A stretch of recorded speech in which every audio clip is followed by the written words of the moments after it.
Hola César, Hola. hola amigos, ¿cómo están? Qué bueno verlos de vuelta a todos. Eh, y pucha que siguen pasando cosas, César. Así que te vamos aquí a estrujar, te vamos a sacar harto conocimiento porque las cosas se siguen moviendo, tanto vamos a ver a nivel global como a nivel, Nacional. claro, nacional. Vamos a hablar, César, del proyecto Dominga, y sobre todo más que los aspectos técnicos, de los aspectos políticos que tiene, sobre calentamiento global y sobre estas crisis que ha sufrido la lista del pueblo. Así que vamos a darle.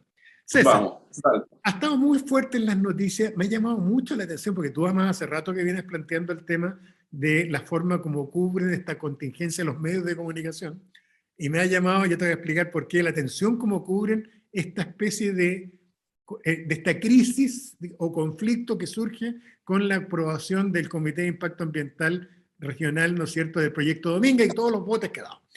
Pero me interesa, no, yo no estoy en condición de meterme en los aspectos técnicos del proyecto, lo miro con sospecha, pero no puro prejuicio, pero te propongo que no entremos en los aspectos técnicos que nos pueden superar, sino en la forma como se trata el tema.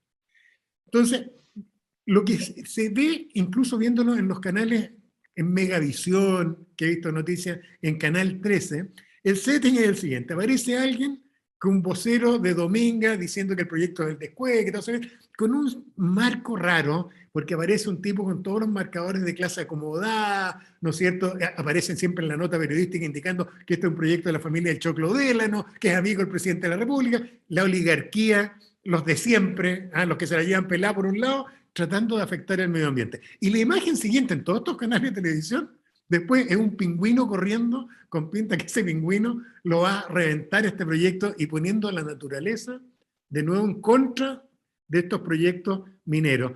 Algo parecido, César, a lo que vi que se originó, ¿te acuerdas cómo se enmarcó el conflicto de Celco, el primero de este tipo de conflicto con los cisnes, ¿te acuerdas de la contaminación? En fin. Y Entonces, no era verdad, no era verdad, no era culpa de Celco. por eso que te propongo que no nos metamos en el aspecto técnico, Claro. sino en cómo se está tratando el tema del punto de vista social y de los medios.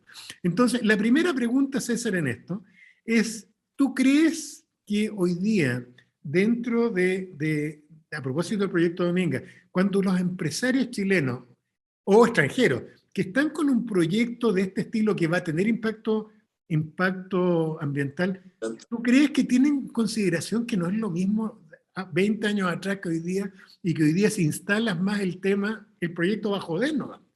¿Tú crees que se ha mirado bien este tema? Porque a mí me ha llamado la atención que como que la gente de Dominga como que han enfrentado el tema como si no, si Chile fuera el Chile hace 20 años. Mira, en general los procesos de aprobación son súper estrictos.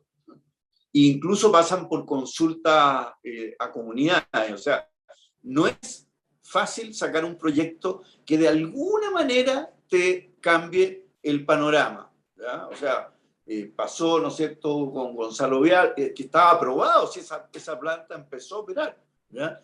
Está pasando ahora, y obviamente hay una cultura en la televisión nacional que te va poniendo siempre al empresario como el malo, ¿ah? Aquí se ve agravado, ¿no es cierto?, por el cuento de venta y las clases de ética y una pila de cuestiones más, pero la verdad es que esta cuestión pasa primero por un análisis medioambiental. Pasado eso, va a un comité de todos los ceremis de la zona, después al comité de ministros. O sea, es un proceso larguísimo. O sea, este proceso de Dominga, ¿cuántos años llevamos ya? Mucho.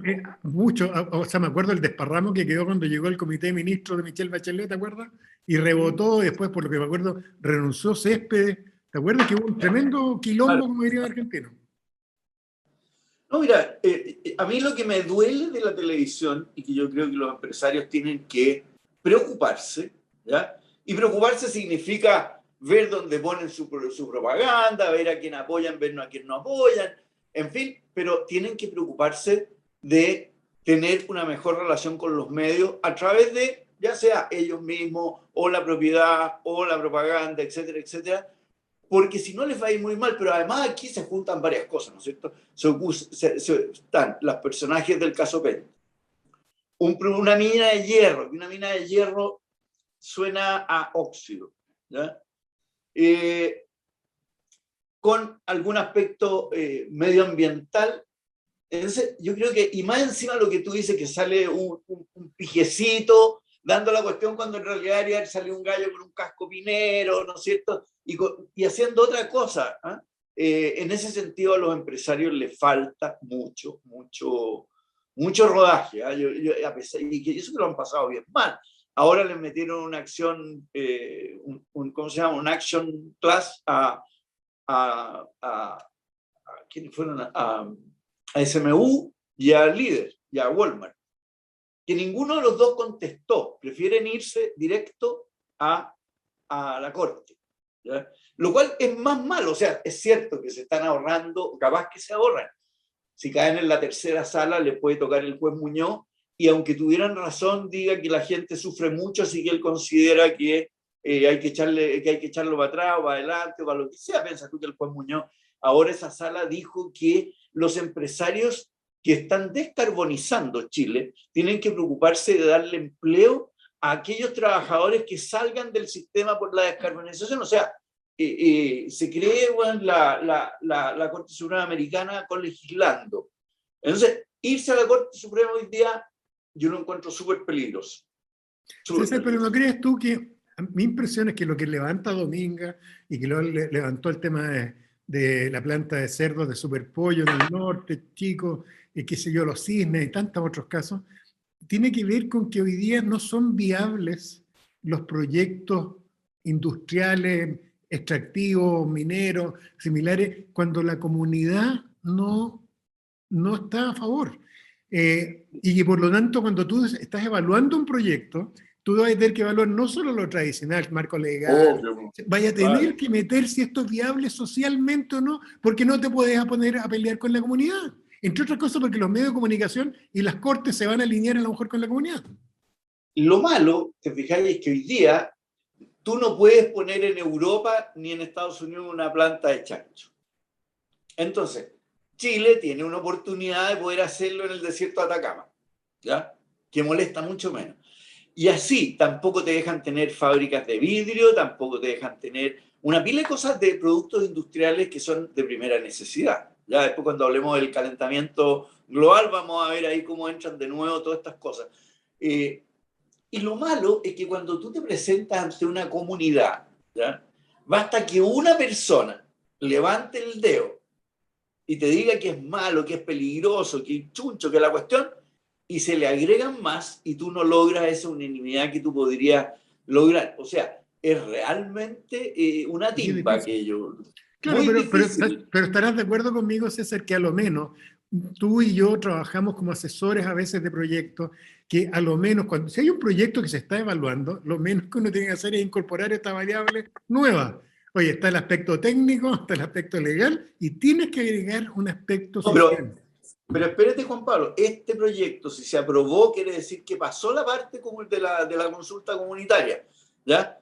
Lo que pasa es que ahora tú estás hablando de un ámbito que es mucho más amplio que la propia comunidad afectada, porque la comunidad afectada de repente dice, oye, pero nos van a dar pega, va a haber más movimiento, etcétera, etcétera, van a traer agua a lugares que probablemente ahí no tienen, ¿ya?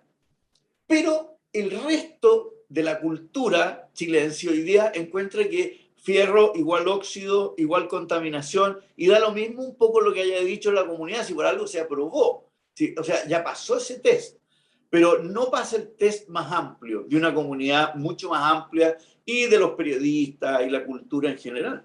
Para mí me impresionó, por eso me acordé mucho de ti, César, porque te insisto, las imágenes en estos reportajes, en canales que además son de grupos económicos de derecha. O sea, imagínate los otros. Y en estos canales, Mega y en el 13, las imágenes era ver a este tipo, que era como representante de Penta, ¿no es cierto? Confrontado con pingüinitos, con unos delfines, y los ponían como Bueno, que... pero Juan Pablo, lo que pasa es que, a ver, estamos hablando que los dueños de esos canales son dos de los hombres más ricos de Chile. Uno es el más rico de Chile sin contrapeso, ¿ya? Y ellos deben estar súper arrepentidos de tener un canal porque es un cacho, ¿ya? Porque esto que estamos diciendo lo ven llamar a todos los días, oye, mamá. Pero por otro lado, están un poco en la posición de tu amigo Carlos Cardún, ¿ya? Que tiene que estar bien con el sector frente al cual se ve más vulnerable. Entonces, no les queda otra que comerse el pájaro, weón, y aperrar nomás, pero porque si acaso ellos en persona, o se filtra que ellos suspendieron una cuestión por... entonces ahí el tiro va a salir este canal, no es creíble porque es del hombre más rico de Chile. Tal cual. Oye, César, vamos a tener que seguir el tema de Dominga porque yo Sí. creo que, yo creo que eso va a terminar mal desde el punto de vista del proyecto porque han manejado muy mal la variable social, pero en fin. César, a propósito de lo mismo, ligado con lo mismo, el tema medioambiental salió el informe de las Naciones Unidas que fue lapidario y yo creo que provocó un tremendo impacto, obviamente. Y nombra 96 veces a Chile. Sí, no, sí, sí es feroz genéricamente, pero además con Chile puesto en la primera línea del impacto.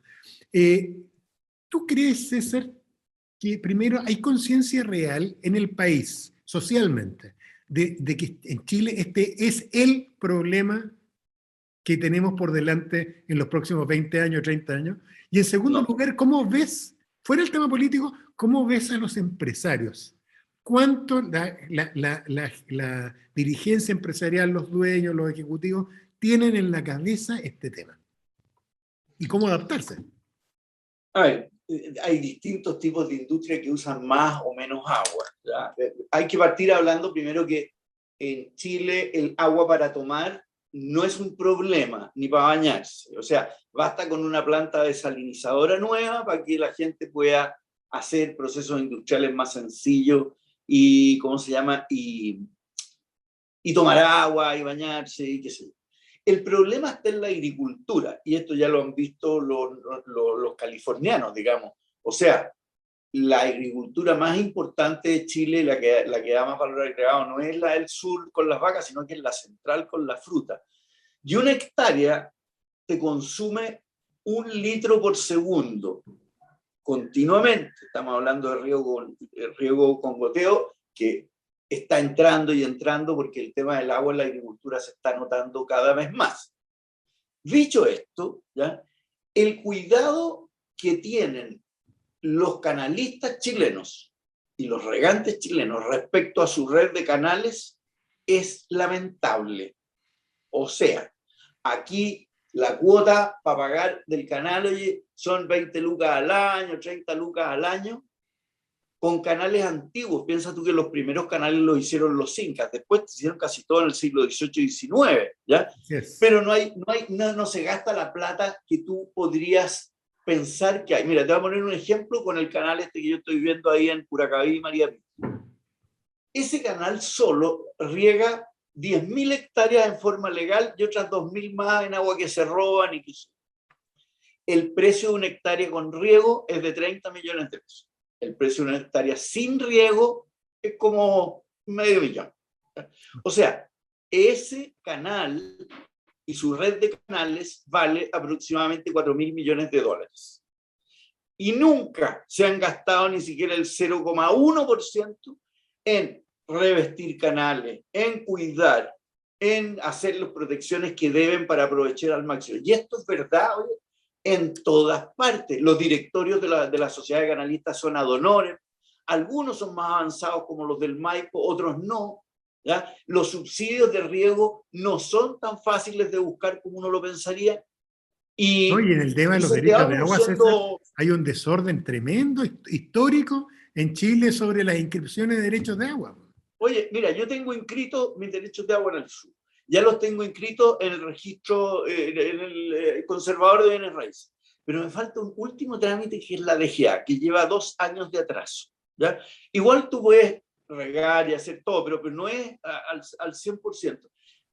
En California, el tema empezó a producirse antes con el río Colorado, ¿ya?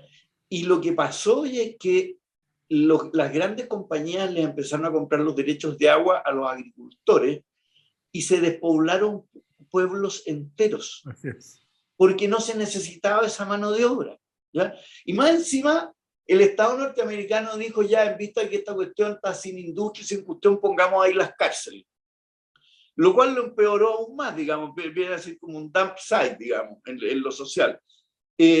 Lo vi hoy en el Smithsonian, muy, muy interesante, porque es como ver Chile en lo que va a pasar después, ¿ah? Pero aquí el sector privado, en particular, el tema de los canalistas y los regantes, creen que el agua es gratis. Y cuando tú les empiezas a cobrar, o sea, si tú haces un embalse y el fisco dice, oiga, me costó tanto, así que yo como una concesión le voy a cobrar, oye, grito en el cielo, y la pequeña agricultura campesina, y la rentabilidad para afuera. Oye, nosotros competimos con países como California, que el agua es cara.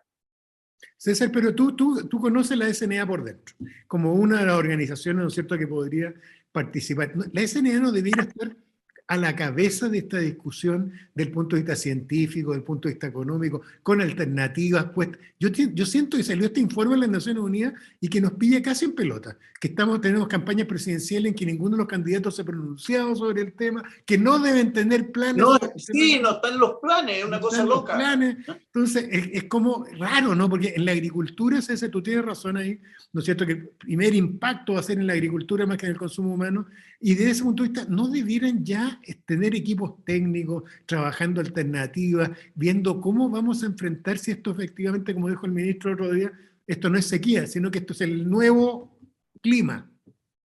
Bueno, pero ahí el Estado, bueno, por un lado está el Estado que no tiene tampoco el pilotaje ni el know-how suficiente como para hacer que esta cosa fluya, ¿ya?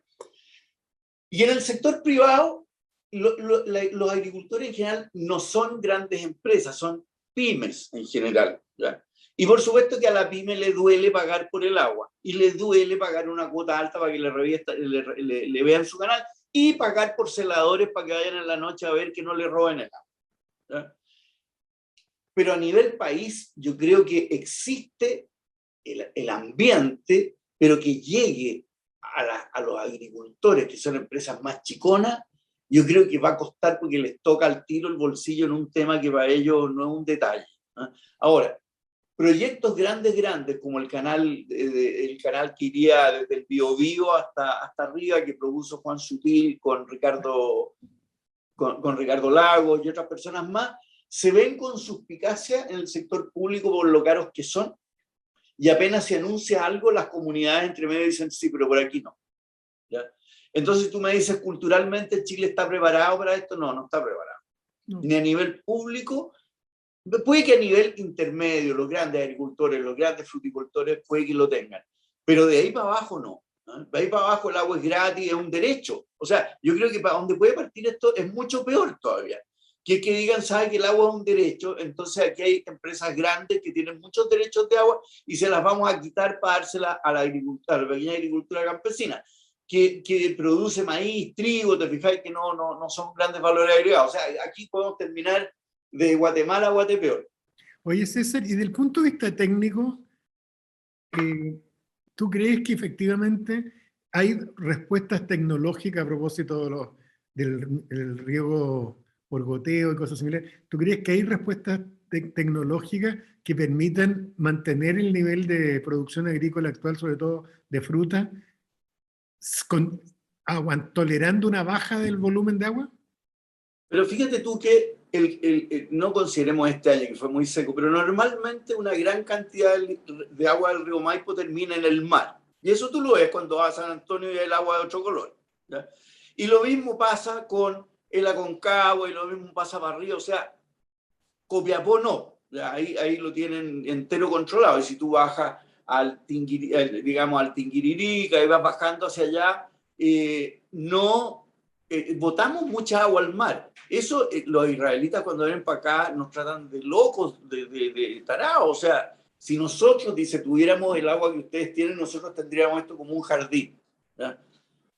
Pero no somos israelitas, ¿ya? Y a los chilenos tienen que pegarse el porrazo para que entiendan, ¿ya? Y tienen que pegárselo fuerte. Eso lo hemos visto los dos, lo hemos conversado. Es un drama esa cuestión. O sea, como anticiparse en este país es peligroso, es duro, es un camino muy tortuoso. Es muy difícil, pero lo que sí sé es que se nos viene encima. No sé si tuviste, yo soy fanático de la montaña y los deportes de invierno. Primera vez en la historia que veo la noticia que apareció ayer que Centro de Esquí de Chillán cerró anticipadamente la temporada por falta de nieve. Chillán, 400 kilómetros al sur de Santiago. Y Oye, cerró. yo cuando me vine a Valdivia, yo vine de copiloto, así que miraba. Yo a la entrada de Santiago siempre tuve el cajón del Maipo con nieve, en esta época además. Sí, pues. No hay nada, nada. ¿Ya? Y el agua de riego de los ríos, y que después va a los canales y toda esta cuestión, viene de ahí, viene de arriba. O sea, nuestro gran reservorio de agua es nuestra cordillera alta. Claro, y los glaciares que están arriba, que están reducidos a su mínima expresión. No, tremendo, tremendo. Y a ver, va a haber que tomar conciencia de esto y el país entero va a tener que tomar la decisión de que en esto hay que gastar plata y de cómo se va a gastar. ¿Ya? Ahora, este cuento de que el problema es que la gente se quede sin agua, no, ese no es un problema. No, no es un problema. Las plantas desalinizadoras en el norte agarran el agua en el mar y la tiran a 1000, 2000 metros arriba. Es un gasto más de energía que de un tema de agua propiamente tal. Oye, César, vámonos a un tema ahora político puro, pero que es súper interesante escuchar tu opinión ahí. Te voy a hacer un resumen un poco de lo que ha pasado con la lista del pueblo. Porque yo creo que a todos nos sorprendió. Como les dicen los listos del pueblo. No, pero pucha, yo conozco varios de los que convencionalistas que salieron de lista del pueblo, me caen muy bien, son muy diversos y vamos a ver que eso es parte del rebote. Parece ser que están descubriendo que el pueblo chileno es bien diverso, porque sacaron esta tremenda votación, pasaron a ser el grupo más importante, ¿no es cierto?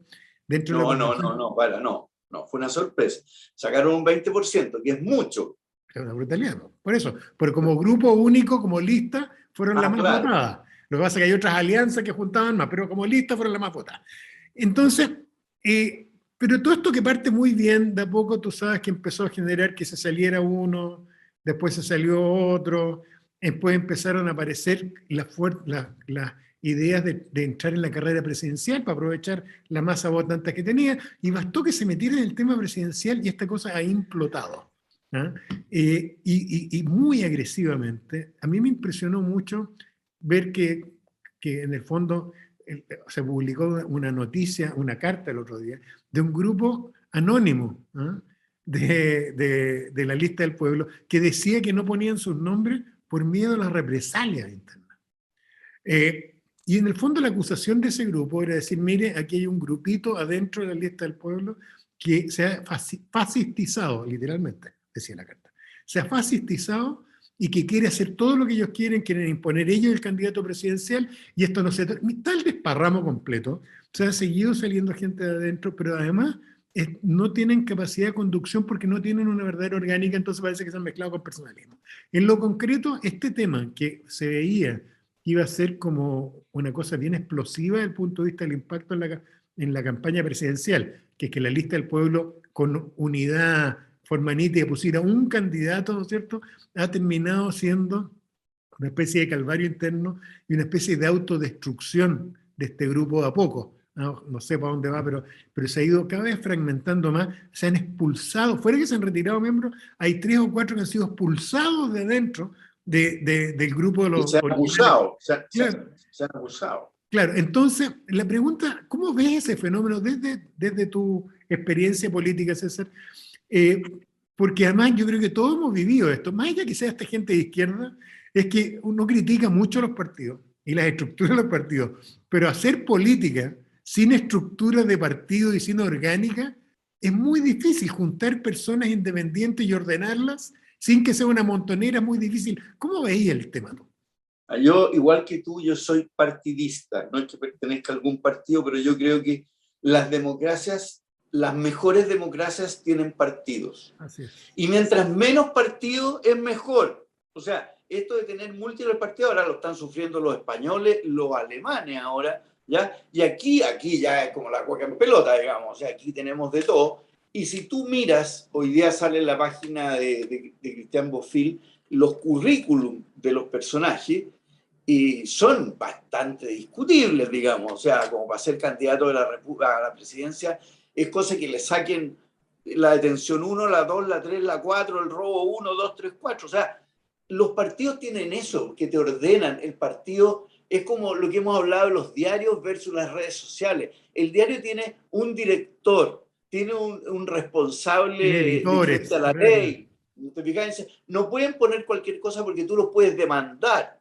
A las redes sociales tú no puedes demandar a Google podrías irte contra el personaje, pero ahí ya que prueben de que fue él y todo es difícil. Entonces, aquí te va a pasar, en el fondo es una cosa así la que está pasando, ¿ya? Es Es que muy los importante partidos, la saber. democracia cristiana, piensa tú, que era el gran partido, y hoy día votan algunos diputados demócratas cristianos en contra del aborto de 14 semanas, ¿ya? Sin olvidarse que se llaman demócratas cristianos, ¿ya? O sea, para afuera los evangélicos, para afuera los católicos, pero los otros dicen, pero ustedes los vamos a pasar a la justicia del partido porque han perjudicado a doña Yasna en su cuestión. Entonces, también dentro de los partidos hay un gran desorden, que yo creo que ese fue ese desorden que alguna vez lo conversamos, de que el Partido Socialista ordenaba a la izquierda, de que la UDI ordenaba a la derecha. Bueno, resulta que ni Partido Socialista ni UDI, ¿ya? Además, la UDI, tú sabes que la convención dejó que personas de la Fundación Jaime Guzmán no puedan acudir a las discusiones por negacionistas. Bueno, yo creo que estamos tocando ahí un tema que es tremendo, César, porque yo soy independiente igual que tú, no milito en partido. Y soy muy crítico de los partidos por su labor, sobre todo los de centro izquierda en los últimos 20 años. Pero, como dices tú, eso no significa que uno crea que en una democracia sin partido. Creo que esto que está pasando con la lista del pueblo es muy importante. Me hace acordarme un poco, ¿te acuerdas tú? A propósito del libro que hemos hablado tantas veces de Gonzalo Vial sobre el gobierno de Ibáñez y la figura de Ibáñez. En el segundo gobierno, el gobierno democrático de Ibáñez, quiere tratar de ser independiente, contrario a los partidos y todo el cuento, la escoba, el partido del trabajo, y todo el cuento, y después se evaporó, ¿te acuerdas? Después llegó Alessandri y se evaporó y no dejaron huella y volaron en el aire y la cosa volvió de nuevo al centro, a la izquierda y la derecha. Y Entonces, se acabó el Partido Agrario Laborista, que el era agrario el laborista, eso, partido de Ibáñez, tal que era cual. una mezcla de nacionalistas, en fin. Y Pero, populista, ¿te y acuerdas? el propio Ibáñez se cansó, me imagino yo. O sea, viejo zorro, weón. Se aburrió, tuvo que llamar a hablar con los radicales, con todo el asco del mundo, y no funcionó. No funcionó, y por eso que yo creo que es importante, yo soy igual que tú, ferviente partidario de los partidos, y cuando critico a los partidos no es para cambiar el sistema de partidos, es para que los partidos funcionen mejor, pero no es porque uno crea que es posible la democracia. Creo que esta experiencia de la lista del pueblo es interesante para todo el mundo mirarla. Sin la estructura de partidos, ¿no es cierto? Sin la orgánica de los partidos, pasa esto. ¿Cómo vas a poner de acuerdo a una asamblea de gente? Si el problema que han tenido los grupos anarquistas de toda la vida. Suena bonito, porque pucha, hay un discurso romántico en el Tal cual, es muy anarquismo que es cierto. romántico. Claro, pero ¿cómo lo haces para cuando tienes que tomar Bueno, decisiones? oye, y para gobernar un país menos, porque tú tienes que tener cuadros técnicos, tienes que tener personajes que te digan qué hacer en lo económico, en relaciones exteriores, en la cuestión, porque si no, vas a hacer el ridículo. ¿Ya? Entonces, yo creo que es fundamental que los partidos sean fuertes, grandes y con directivas conocidas, o sea, que sean políticamente y legalmente responsables de lo que dicen, hacen o no hacen. Y como dices tú, hay un tema de, poniéndonos ciúticos, de accountability. Hay un tema de responsabilidad a propósito de los medios de comunicación en los partidos. Aquí el gobernar un país es una cosa seria, es una cosa difícil y seria. Y necesitas, por lo tanto, tener a una institución que sea responsable de esto. Y yo creo que lo que muestra la lista del pueblo es eso, porque es romántica y la idea es bonita. No necesitamos los partidos, vamos a gobernar aquí a pura buena fe. El pueblo y te vas a poner de acuerdo cómo. ¿Te fijas? Ya, me acuerdo de eso de Jaime Guzmán que decía, a propósito, que le cargaba esto del pueblo y que decía, son personas. Decía, usted se ha encontrado con el pueblo en una esquina, usted se encuentra con personas, ¿ya? Y la gente se olvida. A mí me complica siempre hacer la referencia al pueblo porque el pueblo es tan diverso. Sí, pues. Es diverso el pueblo. Oye, César, ya, cuéntame, ¿qué libro y qué película nos vas a recomendar esta semana?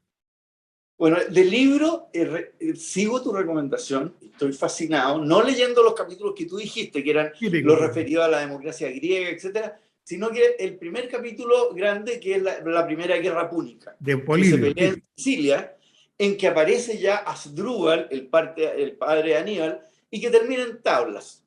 Y sale cómo funcionaban los los elefantes, que eran como los tanques, o sea, iba el elefante adelante con sus guías indios, a todo esto, o hindúes, y detrás venía la infantería. Entonces el tanque para romper arrasaba claro, arrasaba la línea contraria de los romanos hasta que aprendieron. ¿Eh?